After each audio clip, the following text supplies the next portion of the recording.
நிறுத்துமா. முதல் படிக்கிற சிட்டுக்குருல இதை பத்தி படிக்கிறது. வேற ஏதாவது சிரிச்சீங்கன்னா படி. Okay sir. கொல்லம் ரயில் விபத்தில் 1000 பேர் உயிரிழந்தார்கள். அறிவு இருக்கா? 1000 பேர் செத்து இருக்கா? சிரிச்சினா படிக்கிறேனே. அந்த ரயில்ல போய் சிரிப்பேனே. வேற ஏதாவது படி. சரி. மலையாள படத்திற்கு தங்க தாமரை விருது. இதுக்கு சிரிக்கணுமா?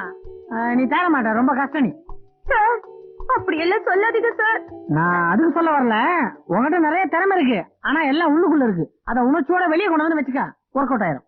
அதுக்கு நான் என்ன பண்ணணும் சார்? நாளைக்கு நீ பீச்சுக்கு வா, உனக்கு நான் ட்ரைனிங் கொடுக்குறேன்.